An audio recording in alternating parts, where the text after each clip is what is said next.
Testing. Oh, that's lots better. Somebody turned it.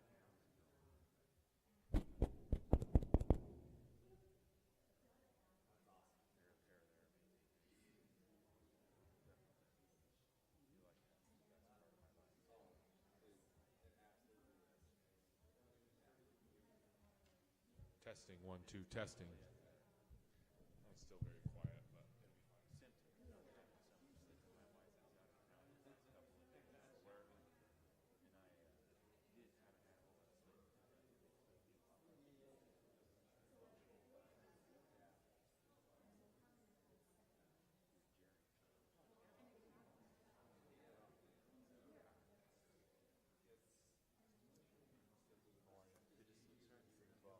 Anything else? I don't think so. I think this is good. I might try wandering around with a mic, Okay, that's fine. but Do you want me to get you a cordless mic? if you don't mind, I'll set you up with that. Absolutely. No, this one's my plug it on. Yeah. We just had problems with the cordless mics on these because people would stand in front of them and block the receiver. But I'll get it set up because as long as you're not blocking the receiver, Or get too close to another one. it's actually pretty good. Not too bad with the feedback. Okay, thank you, sir.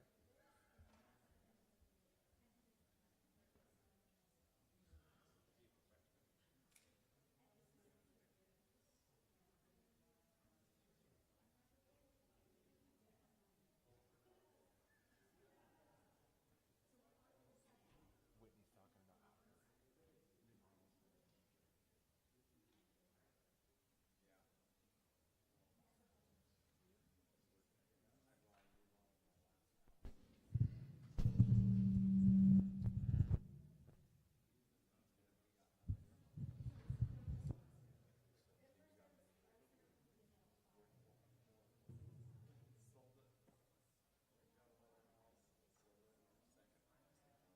her testing 1, 2.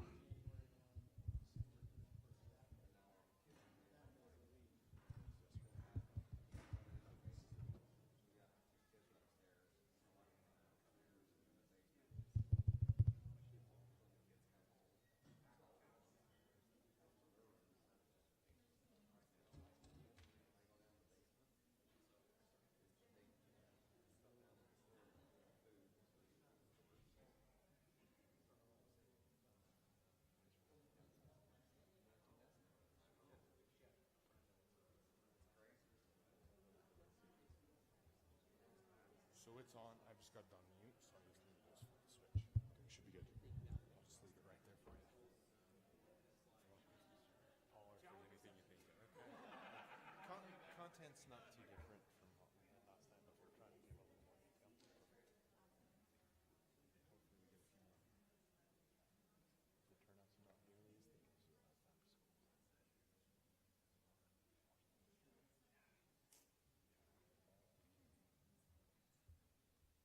time.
We'd like to welcome everybody to our bond hearing meeting tonight, and we'd like to begin with the Pledge of Allegiance. So if you could stand and the flag. I pledge allegiance to the flag of the United States of America and to the republic for which it stands, one nation, under God, indivisible, with liberty and justice for all. We'd like to thank all of you that have taken the time to come and educate and ask questions and be able to help us in presenting this bond. We have representatives from VCBO, Hughes Construction, Zions Bank, and our board attorney, Brandon Johnson. We'd like to excuse Vern Williams, who had a family obligation tonight, and for the four of us are here to answer any questions we can, but we'll let the experts do most of the answering. So we will turn the time over to Superintendent Wade. We will begin the presentation tonight as follows. VCBO will do a quick presentation, informational items similar to what they did last month, do a little recap for those that maybe were not here last month, go over our general obligation bond and what we're hoping to do. At that time, we will open it up. After they are completed, we'll open it up for public comment. You may share your thoughts, concerns, ask questions. We appreciate your attendance and your participation tonight. We would ask that your comments be respectful and limited to 3 minutes so that everyone has the opportunity to participate. So we'll turn the time over to VCBO.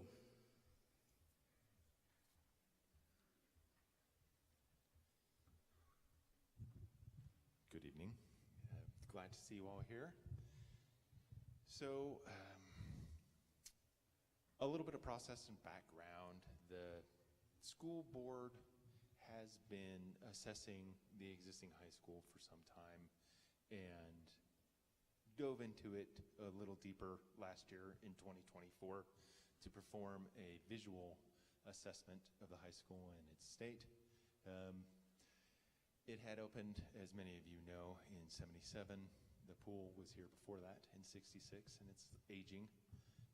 It had the proud first graduating class in that decade, and after that assessment that we completed last year, the school board recommended, as many of you know, the additional voting for a bond, which failed last year. There was a more robust assessment done after that point for the pool, and all of those point at the key concerns of this building, which are that there's very low performance in a seismic event. There's no cooling, poor insulation, it's uncomfortable, which is a bad learning environment. And many of you are aware of the safety and security concerns, that key systems are failing, and in essence, the building is a little bit outdated and less than ideal in organization and daylight. So we are, and the school board has accepted the recommendation to replace it. The school board had enough forethought to have this property on the northern end of town. The site is large enough to accommodate ample parking, access, and a facility that is up to modern standards. The planned capacity for the building is 640 students at eventual maximum capacity, which is above the current enrollment, but allows for growth within the current bond. The program that was developed for this facility was done with a steering committee of administrators, teachers, school board personnel, and many who you see here in front of you. The major program components of this building are that we have general education classrooms, we have CTE, arts, STEAM education, which is science, technology, engineering, and math, with arts, the performing arts area, special education, athletics, movement, and training. That school program is here in detail for review. The school board will have this presentation for you all to review. The total planned square footage of this building is approximately 169,000 square feet. And we went on a design journey to arrive where we are today in the development of the plan. This is what was done very quickly last year, which proved out that the facility as planned with the capacity would fit on that site with all of the components that were needed. This very quick study did not show access roads. It shows a field configuration that is an alternate to what eventually ended, and it has a 3-wing building, but it had separate athletics, was one of the reasons that we moved away from that. At the beginning of the design process this year, we developed a number of options for the steering committee's consideration. The building here is down in the flat of the field, and it consolidates the footprint, but it doesn't have much room for growth, and the access to daylight is somewhat limited in this. It also presents the field to the public face of the site, which seems to indicate that athletics might be the most important thing, which it is not. And the earthwork costs to do the ball fields up the hill were actually quite a bit more expensive. So moving away from that higher cost is one of the reasons why we moved toward a longer, more rectilinear building further up the hill. The auditorium in this one is still behind athletics, and again, earthwork costs were higher. The steering committee and all of us in the design team felt like that was a very good option. This is even better and the preferred option from that round because of the building location as the most prominent point on the site, but preferring the field out on the west.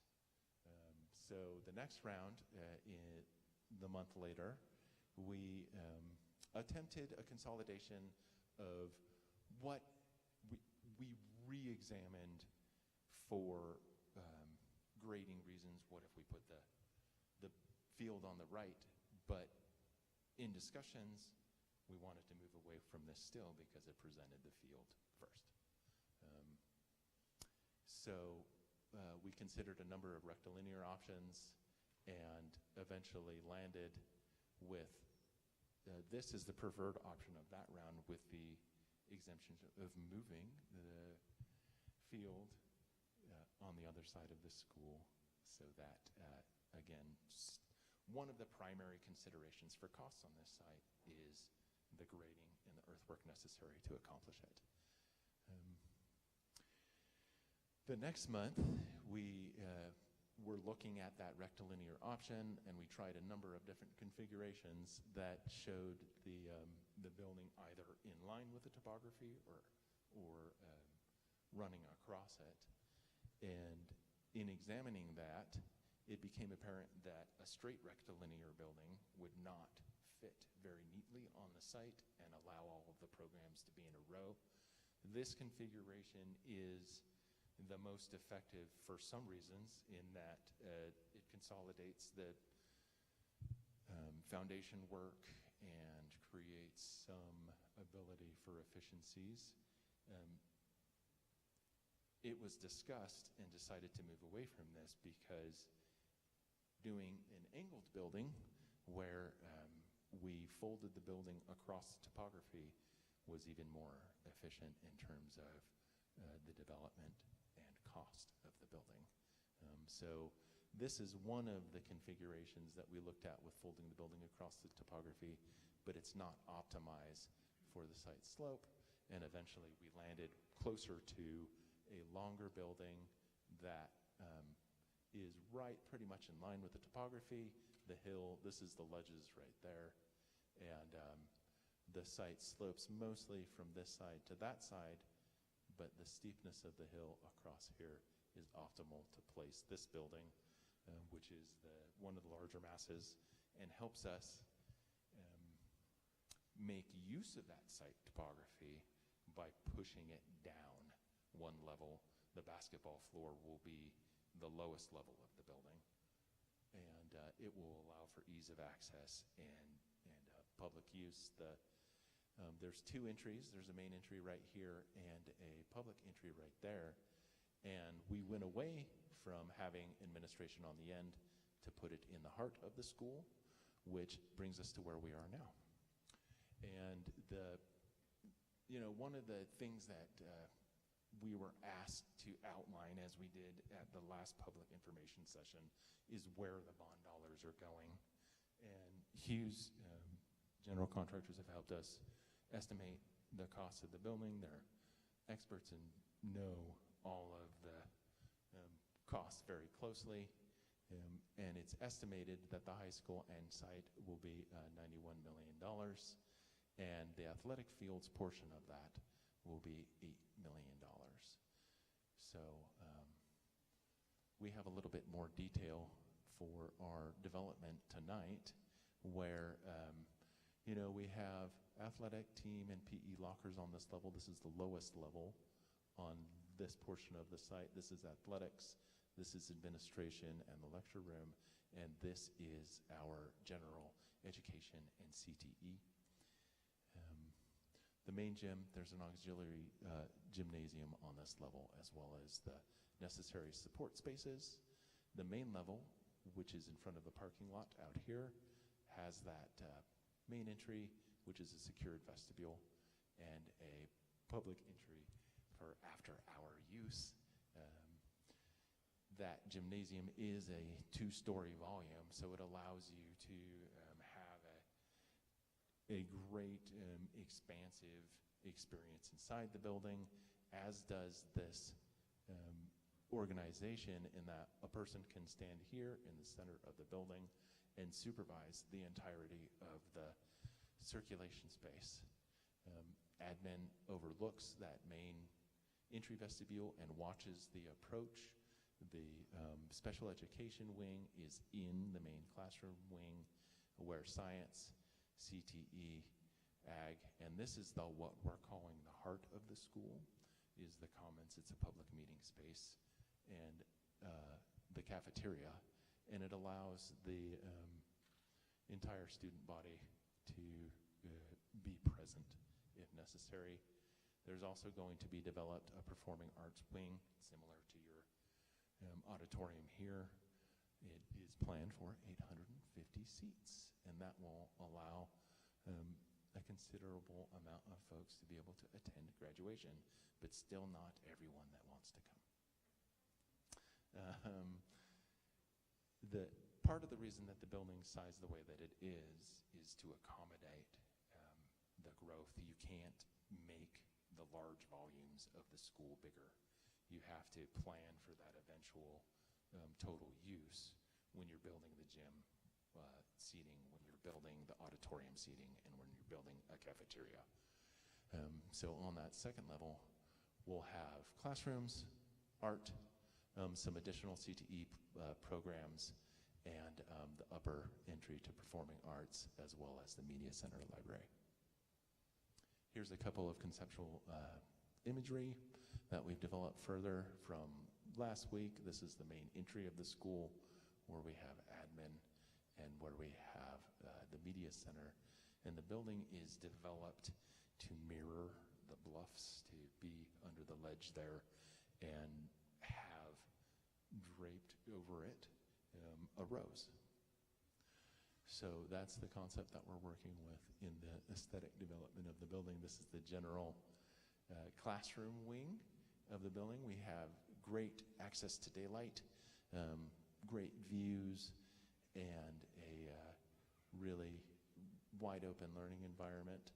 This is a look pretty much at the overall building. This is the auditorium, public entry, and the main classroom facade, athletics. is a little cut off there. So additionally, part of our development and what the bond is asking for is the existing high school has the pool.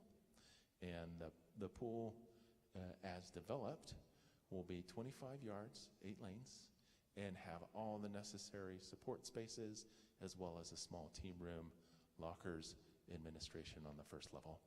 On the second level, this is mechanical space and some additional restrooms, as well as ADA access and spectator seating for meets at 320 people. Because you have the need for all of this support space, it allows us to build on top of it quite financially effectively. So that volume has to exist anyway. It might as well be there to hold some people. The process that we are in is design, and when the general obligation bond passes in November, if it is passed, that will conclude the funding of the project. And design process would look at breaking ground actually in February. Is that right, guys? No. March. It's still March. We're doing everything we can to make the building process as effective and quick as possible. So we have groundbreaking in March, new construction on the new high school to open for 2028-2029 school year, at which point the existing school can be torn down. The plan is to keep the existing pool up and running while the new pool is being constructed, and then the new pool will open in the summer of 2030, at which point the old pool will be torn down. So in order to fund those projects, we went over the bond request last year was $114 million. This year, the bond request is $121 million, and that's 91 for the school, 22 for the pool, and $8 million for the athletic pools at the high school site. The increased costs from last year are 1 year of inflation of escalation and some increased evaluation of what is needed at the pool and at the high school. So after things are refined, sometimes they need to get slightly bigger, and that is approximately 25% of the difference.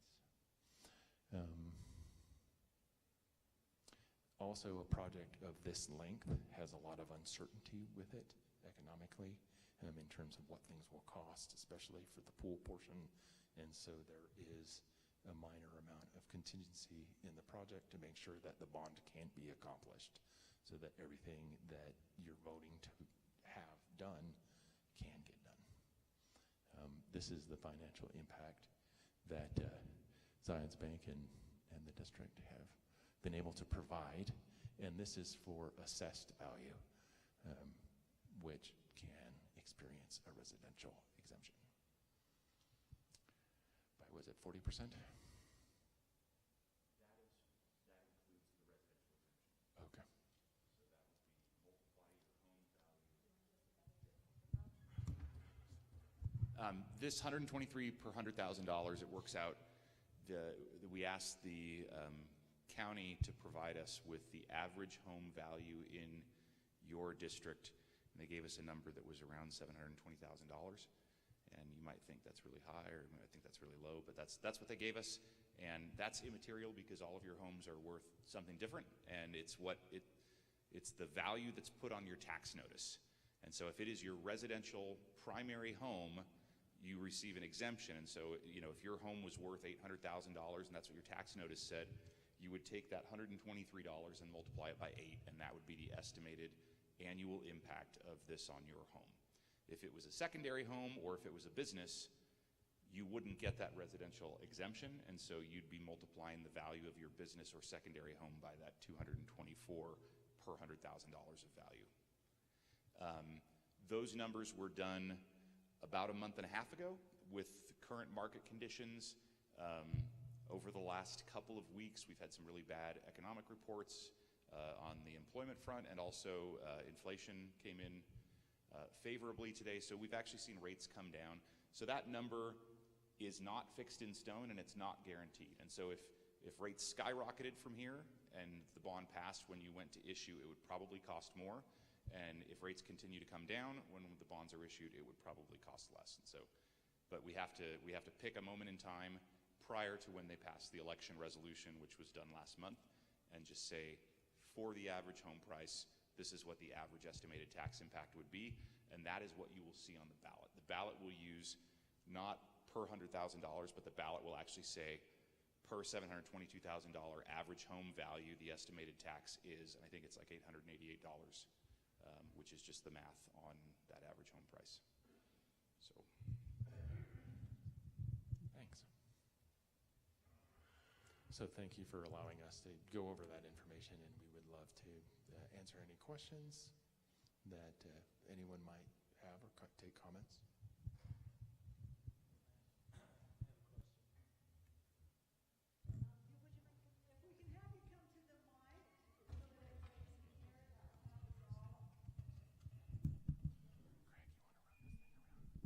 Maybe you can help me understand if the residents and taxpayers of this city voted this down last year, why are you proceeding?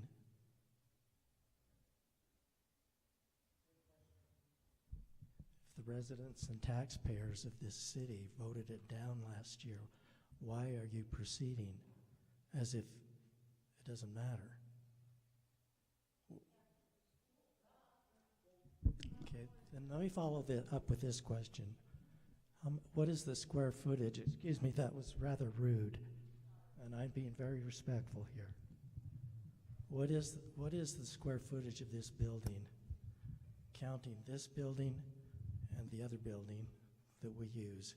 And what is that relative to the plans for the new building? Is it that much bigger? The new building is smaller than those two buildings together. I believe the two buildings together are 210,000 square feet. So did you hear that? The new building is smaller than this building, right? Is that what you just said? You asked if the high school and the middle school combined were larger, and that is no. The high school by itself is 130,000 square feet. Okay. The new high school is 170,000 square feet. 170, so you got 40,000 more square feet. Can I ask you do you have plans for shops? And Yes, how sir. big are the shops? The shops at the new school are approximately 3,500 square feet each, not including storage and tool and material. All right, so is it a welding shop and a wood shop, or what is it? The programming is for a technology and engineering classroom and a metals classroom Okay. shop. So there So- are two shops. Two shops, and one of them will not be a woods technology program. It is It'll be an program- engineering program. It's programmed to be woods engineering and technology. It will have mixed programming to do a lot of different possible hands-on activities. Okay. I don't know what the general feeling is here, but I still don't think that I have an answer to the question. That's what I was going to do right now, is Okay. answer your question. The reason that we've put it back on the election for this next year is we as a board feel it's important that we have the best facilities, the safest facilities, and being able to educate our kids in an environment that is safe for them, that they have the best opportunity to learn and grow. I have been on the board for a while now, and this is something that we have discussed ever since I got on the board, and when was going to be the best time to do a new school. And it's been talked about, like I said, for over 12 years. And we as a board have felt that last year was the time was going to be the best. And we were voted down, and we honored the election that was given. But we feel that we need to do it again. And I know the question's going to come up is if it doesn't pass again, what are you going to do? And that is something that we're going to have to look long and hard at, but we feel like we need to build a school for our students. And we want the support of the public. We want your backing, because in the long run, it's going to save us all a lot of money, because it's got to happen. Did that answer your question? Okay, thank you. So my name's Walter Brock. I'm going to give you guys a QR code.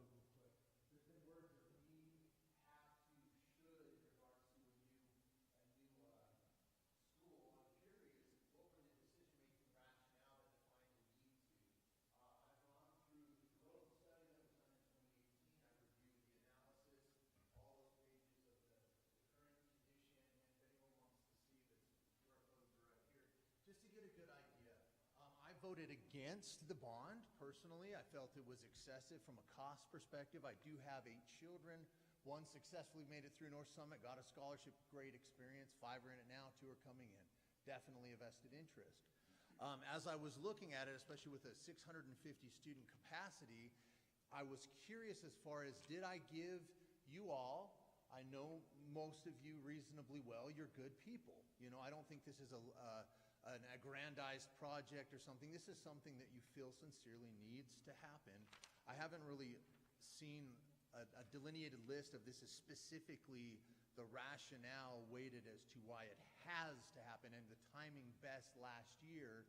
There's no way to confirm that it's going to cost more in the future, because we are coming out of an excessive 15-year period, especially with quantitative easing. We could be at a bubble right now, and if it sloughs off similar to when they constructed that massive project out over at Camp Williams, we'd get a significant discount in construction costs because they got to keep the crews running, right? So there is, the jury I would think would be out as to that claim that it would be more expensive if we were to wait. I did an update, you'll find it there, of the enrollment as a percentage. The AAGR at 1.2 is where we're sitting at the high school right now. It's been relatively stable between -0.8 and 1.2 this entire time since 2015.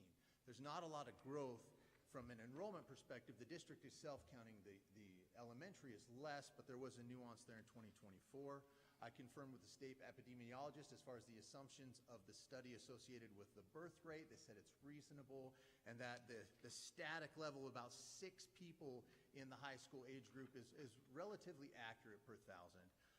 I validated the assumption of 0.6 enrollments per 1,000 from the study. Of that, the high school would have 0.21. And then I thought, okay, well, if we need to have a high school, especially for this growth that's coming, right? Well, what does that growth actually look like? I've got a bachelor's degree in urban planning, a master's in real estate development, and an MBA. I've done a ton of quantitative analysis. Actually did a study for Park City and Snyderville Basin of what's the maximal zoning allowed units at build-out. I didn't have access to the same data and computational skills, but utilizing the same methodology, I did that for the North Summit School District. Luckily, the fire district and school district match as far as geography, and that's how the county tracks building permits. So I included all my sites and references in what I did as far as a review is concerned. In regards to maximal build-out of base zoning without conditional or without subdivision, amplified by an excessive amount from my perspective of mountainous area to get a count, we're looking at a maximal units of 5,200, 0.21, 1,100 students when everything is built out. Utilizing the building permits that are done in the city. I talked to Colville City, Hennifer, and the county itself to say, okay, well, how long is that actually going to take? You know, what would that look like?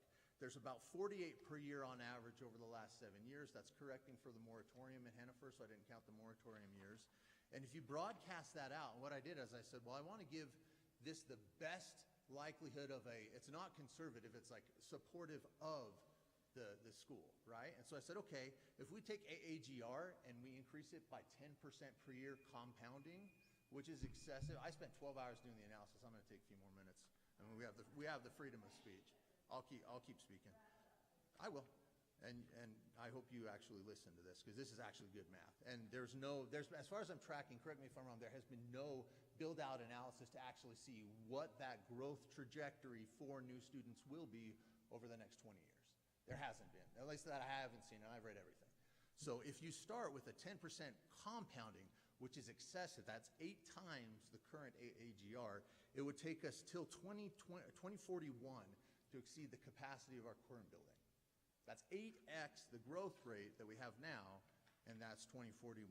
If you take it based on a permit basis and give that a 3x of current growth rate, which is still excessive, especially since it's declining for the counts of building permits, that's going to take us out through 2037.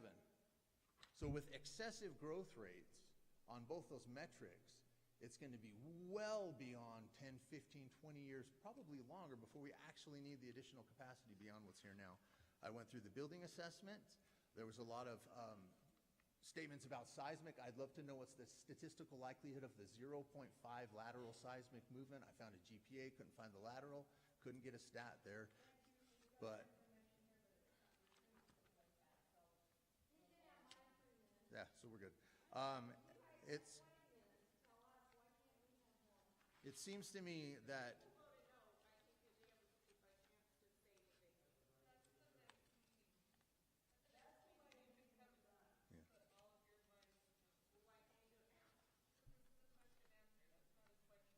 I'm priming for my questions because there's a whole lot of assumptions and statements of words that are strong.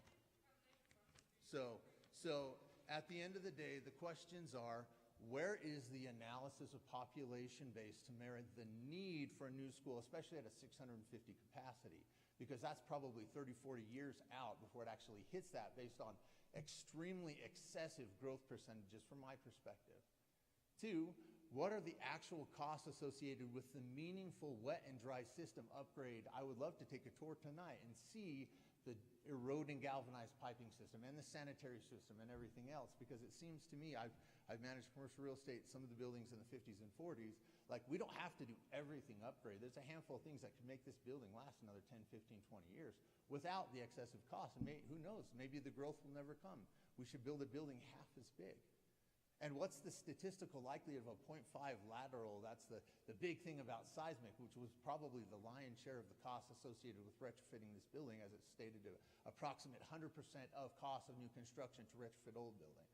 So I think that there's a whole lot of nuances and vagaries that weren't answered in the professional documents. So I guess those would be my summary of questions, and then this is the analysis that I did personally. So Thank you.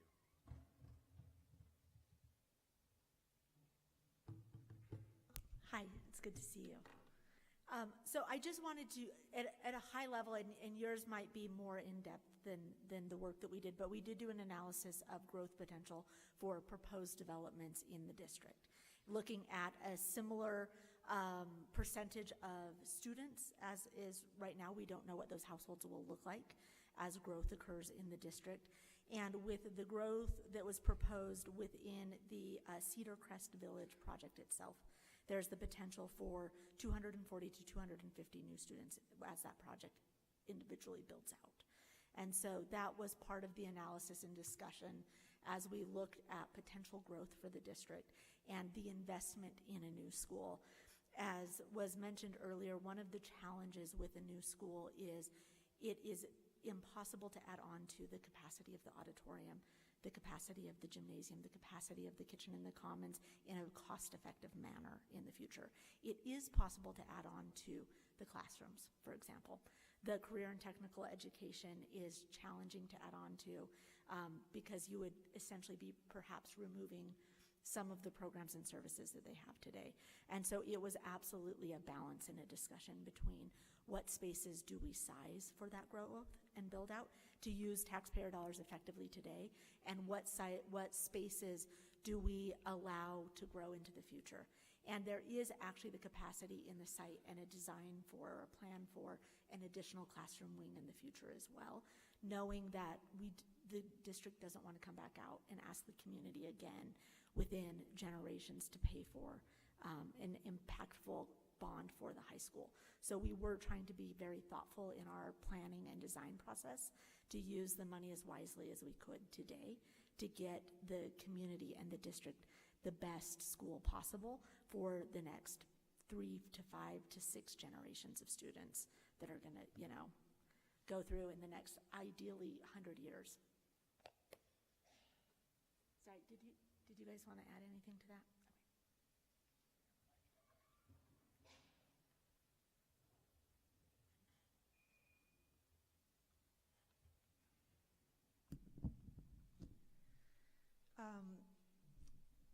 I'm here again to ask, I know the school is going to happen, and I know there is a need, the safety, the increase of the population. I think it's not a concern, not for me why it's going to happen. I am, it's very clear. But my question is, what happened if this 21 million for the high school and the 8 million for the football field and the 22 million for the pool, in even starting next year when everything start happening. What about the inflation? Is this money is going to be enough to cover all the inflation, or are you expecting to be out of the budget?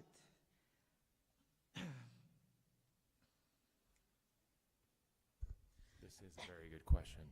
And while we don't have the ability to all the way definitely be able to say that inflation isn't going to go totally crazy, we do look at historical data, especially over the unprecedented last several years, that there has been considerable inflation, and there is in the bond what's known as a contingency, which is a portion of the bond ask to cover the increase in cost over time. So we plan for a lower amount than the total bond cost in order to have that small amount of money to cover the increase in cost over time. Okay, I just want to add, watching all the details, that is what is going to happen. I'm speaking for me, not for my husband again. The worry and the concern that the people have, is the increase for the taxes. That we already have last year it was the fire department, at like $750. And then the new recreation, in front of the elementary school, I think it was another $400. And, especially at this time, everything is just, like, I know you have to get the money paid in some way, It just, I'm asking, for myself, whatever money the school can save to make the high school and all the facility they need. If there are anything as a community we can help to reduce any costs, again, I'm talking for me, it will be, I will be really grateful, because I know, inflation is scary right now, and I think, a lot of people, they know we need a high school, a new high school. It's just, if there are any, if they are going to, show a report, to, the community know what is going to spend. It's not like, I'm not doubting about the money use. It's just, to show more clarity to the community. And one more thing.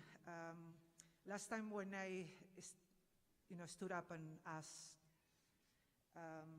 someone from the district went after my husband and started questioning the things that I say.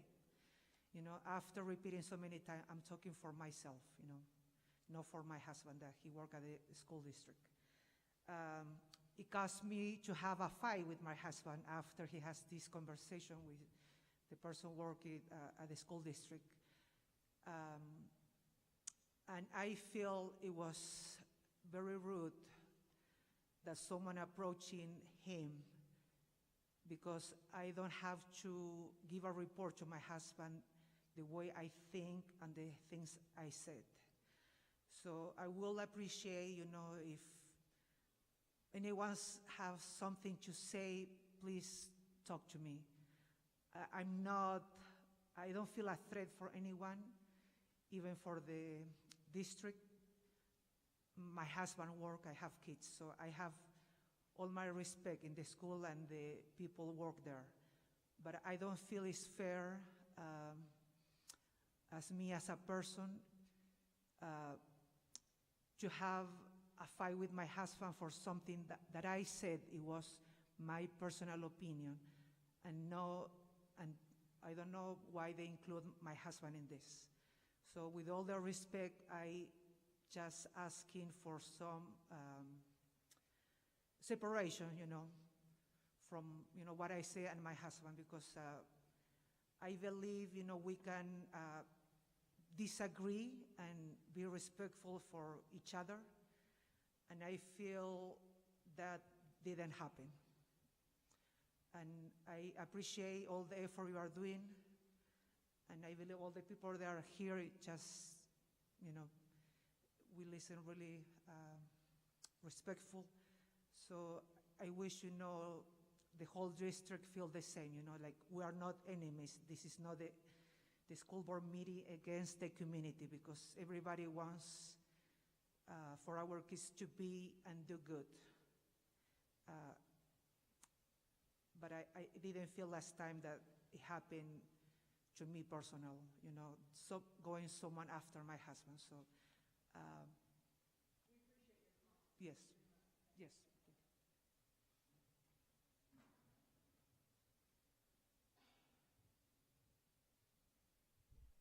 My name's Martin Bushman. I'm a resident of Colville and appreciate the opportunity to talk to you. The last meeting that this board held, that was quick. The last meeting this board held on the new school, I asked the question is if the ballot initiative for the general revenue bond fails, will the board still pursue constructing the high school under a lease revenue bond, for instance? And it was indicated that that would be the case. And just so people understand, the general revenue bond is cheaper because you can get better interest rates. A lease revenue bond, you don't get as good at interest rates. And one question is there ever been an estimate of how much a lease revenue bond would cost?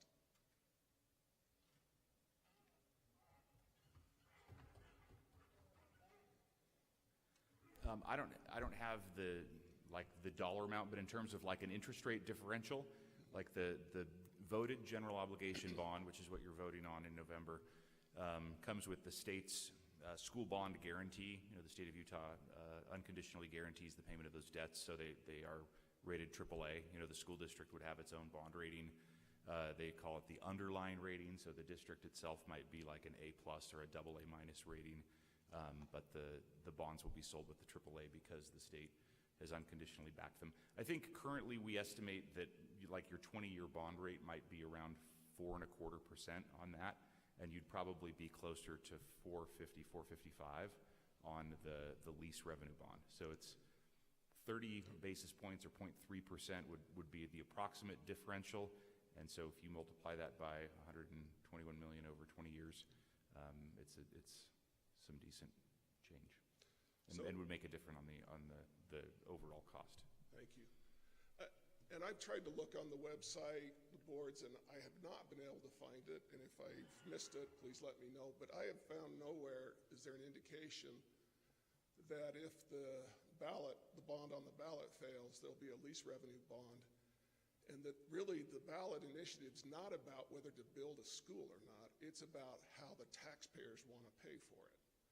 So if they go with the ballot initiative, they're going to get a better interest rate and the cost will be less. If they vote against the ballot initiative, then they're going to pay more through general property taxes. And I think this is something the public needs to know, because I will say virtually everyone believes they're voting for whether to build a school or not as whether they're going to pay more for it by voting no in the long run. And I mean, for people to make an informed choice, that's necessary. The second point is quickly, first of all, the school's beautiful. I mean, it'd be the envy of any school district to have a complex like this that's so nice and everything together and state of the art and new. But I can't escape the feeling that whether we're looking to buy a Lamborghini on a middle-income budget, when you start looking at the number of students we have, so the high school, as I understand, is about 360 students. And you start looking at the cost that is, because those students do reflect the tax base. So Skyline High School is building a new high school, so is Cypress. And you take that amount of money for each of those schools, divide it by 20 years, then divide it by the number of students. The Skyline and Cypress are in the 2,700 to about 3,000 per student. And I'm just saying this for comparison. If we divide $100 million for this project here for just the high school complex, it's divide that by 20 years and then by 360, it is 14,000. So we go from schools, like big school districts building new buildings, it's, you know, an average cost over 20 years about $3,000 per student. We're looking at $14,000. The other thing looking at is long-term debt over the last, well, for the last fiscal year that's published by the Board of Education for all school districts. When I look at school districts that have similar numbers of student bodies, the debt ranges from about 5 or 6 million long-term debt between those districts to 44 million. And we're now looking at 127 million at best when you add the 5 or 6 million that the North Summit School District already has in debt. And those things just cause some alarm. It's a lot of money for not a lot of people that got to pay it. And whether there's been any kind of consideration, I'm sure there has, but perhaps more seriously, can we do this cheaper? Is there a way that we don't have to have the best, but that we could possibly, you know, do with something a little bit less? Thank you for your time.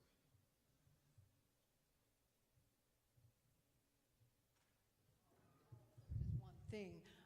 I know we have, as a board, talked about not doing this pool. That's $14 million that will pay for the pool. We've had a lot of input from the community about the importance of the pool because of the community using it, the swim team that has about 40 kids on it, being able to teach the elementary kids how to swim. And we just felt like that extra $14 million was a benefit for our school district. If we cut back, that would be probably one thing that we could cut back on, but to listen to the public, is that what people want, to cut the pool out? That would be one thing that we could cut out. I don't know if there's anything else that we can cut out, but I know as a board we've talked about that a lot.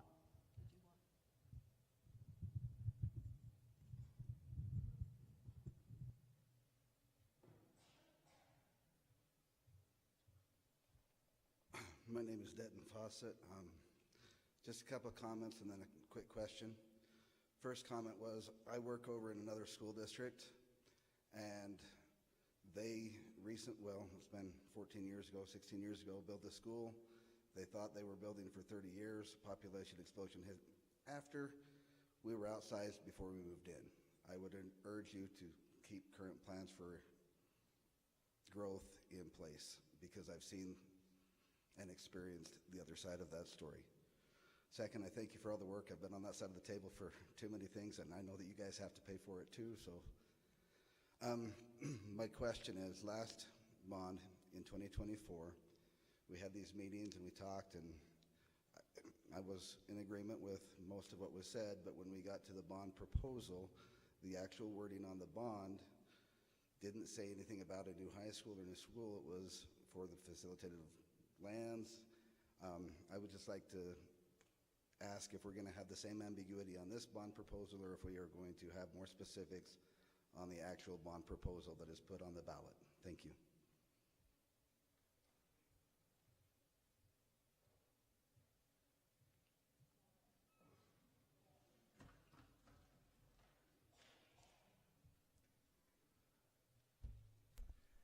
Hi, I'm Brandon Johnson. We're serving as counsel to the district, helping them with the bond election.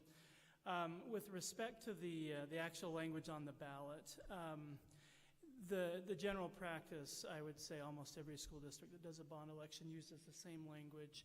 And we keep it broad to give the school district flexibility in the event that there are changes to the project. If it gets too detailed, then if something comes along in the course of doing the project that needs to change, it can't be done. But what does happen, and the way the legislature, the Utah Code, provides for that is the school district will send out a voter information pamphlet in the next, shortly, in the next week or couple weeks. Part of that voter information pamphlet relating to the bond election will be what's called a plan of finance. And that plan of finance will give more detail. It won't give, square footage and things like that, but it will give details as far as what the bonds will be used for, when the expected construction will be, or at least the timeline of when the money will be spent, and the order of priority. And the school district, the board has to follow that plan of finance as far as the use of the bond proceeds that's set forth in that voter information pamphlet, barring certain exceptions. So even though it's not, it also becomes too lengthy and wordy to include in a ballot as someone's going through to vote. But the voter information pamphlet will have that detailed more detailed information, and it will specify that it's being used for the high school and the pool and the other projects. So you'll see that in the voter information pamphlet.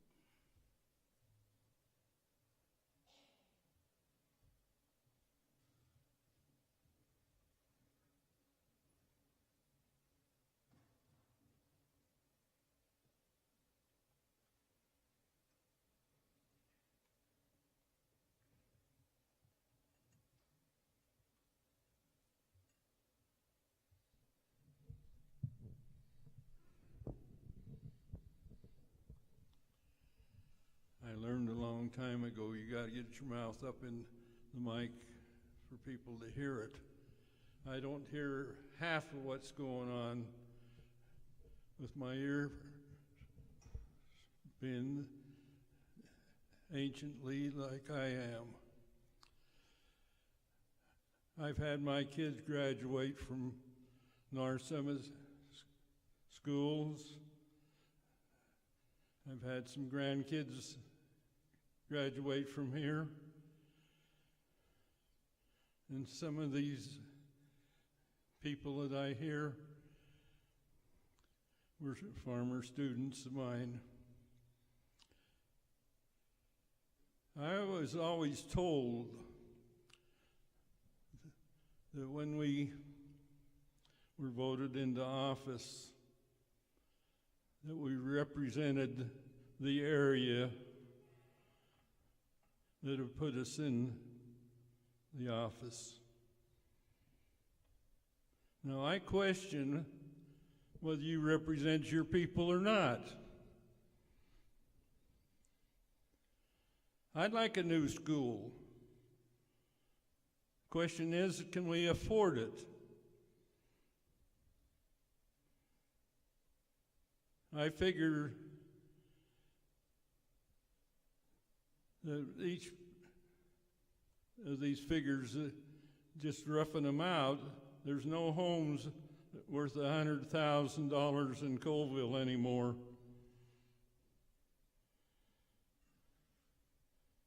We've lost our tax base. We lost our 4 or 5 car dealerships. We've lost grocery stores.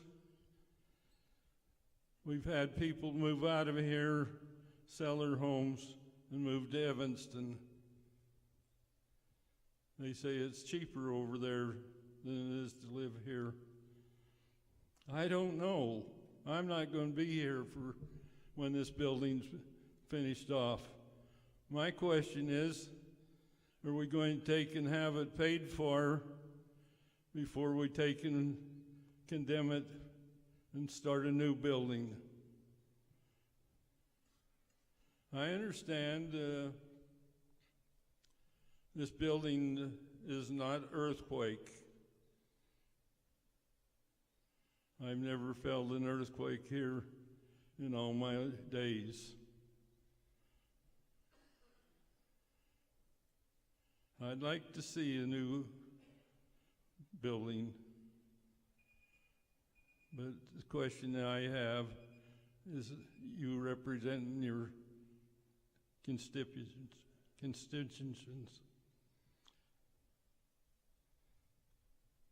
I know what it is like to be a public servant.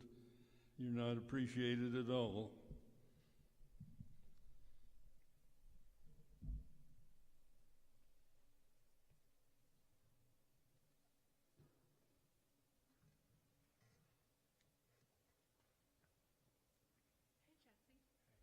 I have a question that I will do since it's a question and answer session. So you said $123, right, per 100,000. Right.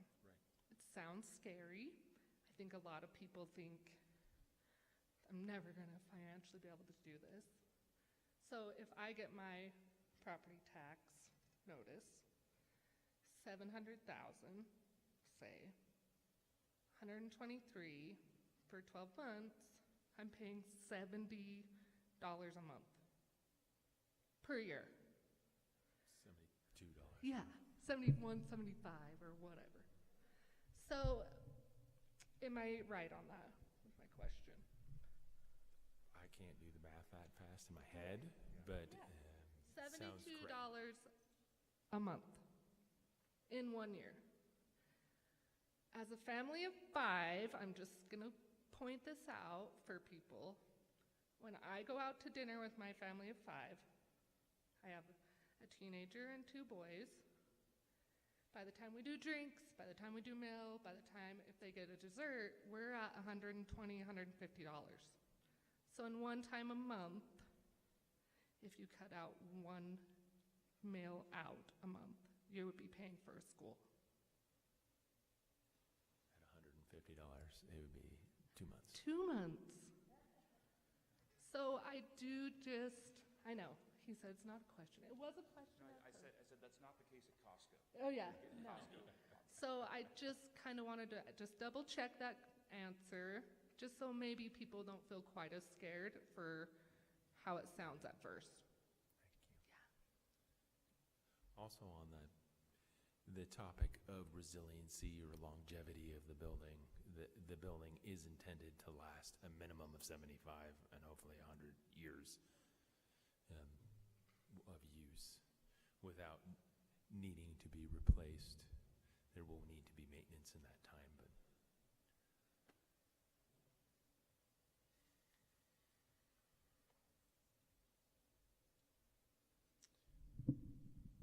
Kelly Ovard, I live in Coville. I'm grateful to the school board for what they're working on. It's a tough situation. I agree with the young lady from Argentina. If there was any ill will towards her husband, that's got to stop. I did vote for it. I'll vote for it again. Don't know exactly the year, but roughly about 1930, the old high school was built. 47 years. We were in middle school I was in middle school when the high school opened. The building was shot. 47 years it was shot. Yeah, 1930s construction, whatever. Pool was built in 1964. Both of my grandfathers were on the school board at the time the pool was built. I've been in the basement of that pool. I was in the basement of that pool in 1985 before I graduated from high school. It's falling apart. This building was completed in 1976 or 77, so 47 years. If you take the old high school, if it was built in 1930, it says the 30s, I don't know exactly what year. 47 years would be 2023. It's time. We don't do it now, we do it 5 years from now. You're going to be paying 2 bonds. One for this one and one for the new elementary school, because it will be over 50 years old by then. There's been a moratorium in Hannaford because of water. The secondary water's been put in pipe, it's been piped, but it's not in yet. Next year, that's probably going to happen. You're going to see growth in Hennifer like you've never seen before. I know who the landowners are, and I know who's looking to sell land and to have homes built. I don't know if we build homes, who's going to show up. If we get a bunch of 60-year-olds and 70-year-olds from Park City, we're going to be screwed. But if we get younger families or families that want to move back and raise their kids here, then we're fine. My son our baby is a senior. He's not going to see the new high school. I'm more than happy to pay for it because I went to this school, I never paid for it. I went to the old elementary school, I never paid for it. I went to the old middle school, or the old middle school, which was the old high school. I never paid for it. I paid probably some for the new middle school, which was built in 2004 and finished paying it off last year. And we get 20 years down the road, 2045, we're going to need a new elementary school. Let's get this built and get it paid off so we can build the new elementary school. Do we need an 850-seat auditorium? Maybe, maybe not. Do we need a brand new athletic field? Maybe, maybe not. Remember when the Wanship fires were burning, where did everybody come? To the middle school. That was the place, all those homes that were in threat of being burned down, that's where they came. And regardless of what's been said here, I guarantee you in the next 20 years, we're going to have that earthquake. And if we still got kids in this, if we have 10 kids in this building, who's going to stand up and say their kid's life's worth more than $12 million? I think those are things that we need to think about. When those times come, we're going to need a football field, a baseball field, an 850-seat auditorium as a community center as we're working our way through those problems. They're coming. Trust me. And it will probably come before the new building's paid for.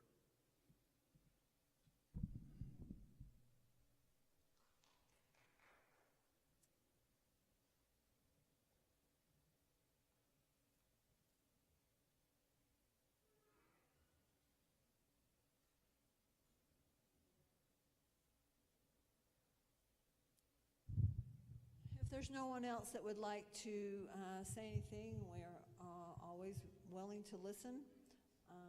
Appreciate comments that have been made, and hope that you realize we are trying to do our job. We are trying to represent those that we're representing, and we're trying to make things happen for generations to come. In saying that, I look for a motion to close this bond hearing. I have a motion and a second. All in favor, say aye. This meeting is closed. Thank you for your participation.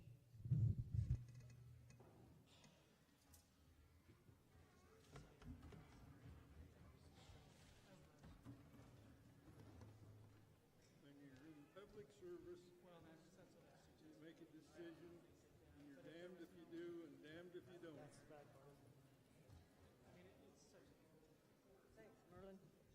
Old student, huh? I'm in. Yeah, I hate to be in your situation. It's good. We're just doing what we think's best, so it's all good.